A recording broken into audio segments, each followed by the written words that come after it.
Welcome to this Tuesday training all about fiber. My name is Ashley Anderson, registered dietitian, personal trainer, and owner of Move Fully Nourished, where we specialize in nutrition and exercise coaching to help active adults achieve stress-free, realistic, and sustainable fat loss using a mindful and intuitive eating approach. We help individuals with diabetes, autoimmune conditions, GI issues like Crohn's, celiac disease, IBS, disordered eating patterns, new and pregnant mamas, picky eaters, and your everyday exerciser looking to live their best life and the most fulfilling life through a sustainable, healthy eating habit changes. So today I am bringing the topic of fiber to you. And over the last few weeks, I have been discussing, well, I've talked about the top 5 things your bowel movements can tell you about your health. I've talked about probiotics, prebiotics, and today I want to tie all these topics together by discussing fiber in detail. So getting enough fiber is essential to a healthy gut and is required to help prevent or heal GI diseases like colon cancer, diverticulitis, appendicitis, and more commonly experienced constipation or diarrhea. It's important to include vegetables, high fiber fruits, nuts and seeds, and if your body can tolerate them, legumes and whole grains. And they're important for overall health and disease prevention. So first of all, what is fiber? So how do we define it? You've heard the word a million times. Dietary fiber is a non-digestible polysaccharide. That means it's a complex form of a carbohydrate, to put it simply. So it is what gives plants their structure. So think about plant cell walls, kind of defining that space. Fiber can be divided really into 2 general categories. So based on their structure and what they do in our bodies. The first is soluble fiber, and soluble fiber is viscous and fermentable and can help lower our blood cholesterol, among many other positive things. The second is insoluble fiber, which can help bulk up the stool volume and improve motility, so movement through our GI tract.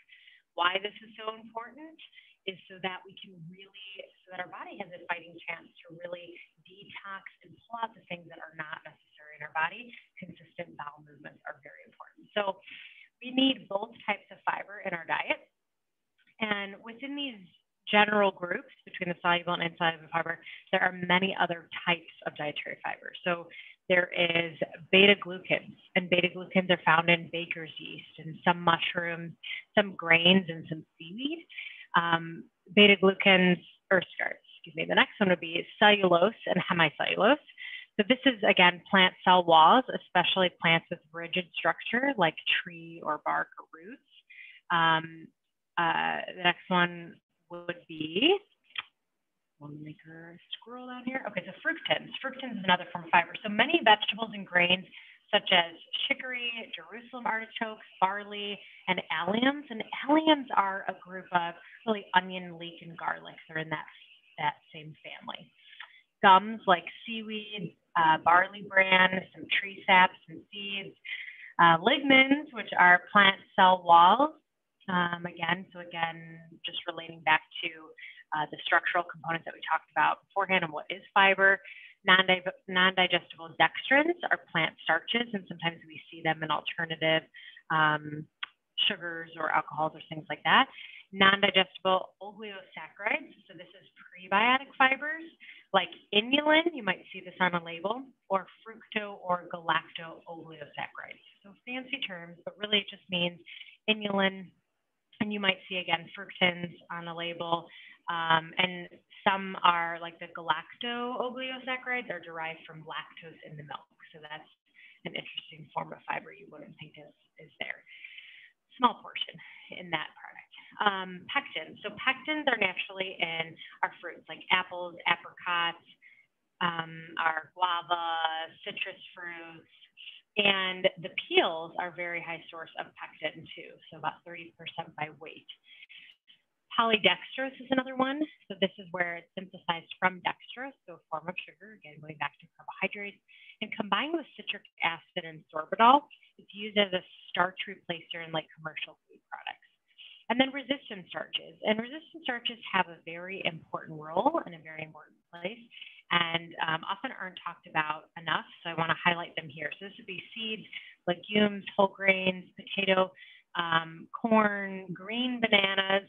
So especially if a starch has been cooked and then cooled, it has a higher form of resistant starch in it, which again is very high in fiber, so great for a prebiotic source for the probiotic bacteria within the GI tract.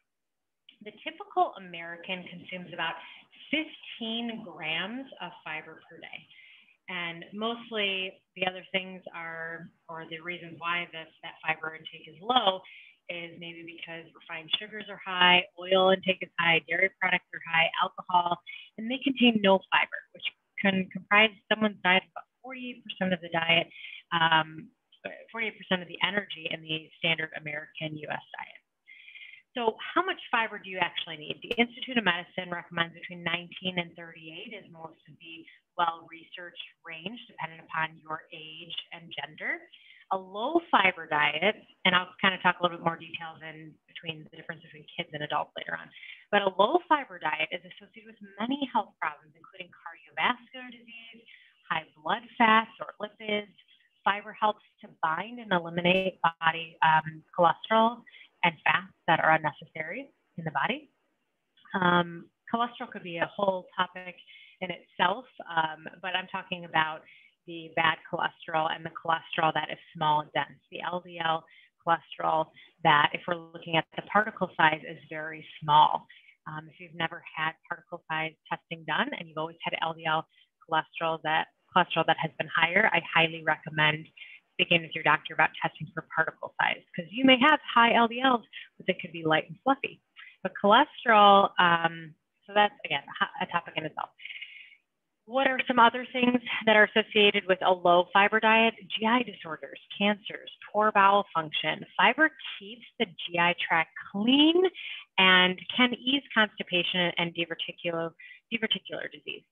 So without adequate stool bulk, the colon will panic and respond with like excessive contractions.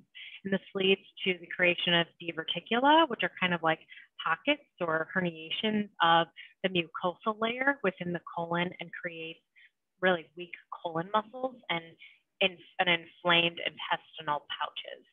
So definitely something you don't want to experience. It's not comfortable. And if you're in that scenario, then there are things that we can do to help improve that situation for you by slowly reintroducing fiber and then getting you more on a regular pace of fiber. Diabetes is another one. So low fiber diets are often associated also with diabetes. Fiber helps to control our blood sugar level. It helps to regulate insulin and also body fat. Also, speaking of body fat, so excessive body fat, the fiber can contribute to satiety, feeling of fullness, and dilutes energy density. So a lot of times it takes us energy to break down the fiber because it's non-digesting. And so the body uses it to help feed the good bacteria, and a lot of times can almost be like a negative form of energy in a good way, where it helps to keep you full, satiated, it's a lot of bang for your buck. And then blood pressure. So kind of talking before about the correlation with cholesterol and in general, just helping to reduce blood lipids and overall blood pressure. So what are the benefits of getting adequate fiber besides the opposite of all the things I just listed? Fiber can stimulate bacterial fermentation. So this is where a prebiotic fiber is the fuel for the colon cells. And in the large intestine, or passing through the GI tract unfermented, is where we really see the benefits. So since the GI health is synonymous to our immune health, fiber seems to play a really important role in our immunity. So keeping your body healthy, keeping you away from sickness, and keeping you running and doing all the things that you love to do. Consuming more fiber, so especially from like legumes, seems to help prevent type 2 diabetes. This is also likely to do, again, to the moderation of blood sugar and the insulin release. What are some of the other benefits? Fiber increases dietary bulk, so decreases energy density. So for those of you who are calorie counters, this would be caloric intake, and reduces energy intake. So overall, same thing. This is also helpful for 75% of the Americans who are overweight or looking to reduce body fat. More fiber also means more fecal energy losses. So since the GI transit time speeds up when we incorporate fiber, rapid GI transit leads to less time for digestion, absorption of nutrients. So this could be a problem if mineral intake is lacking.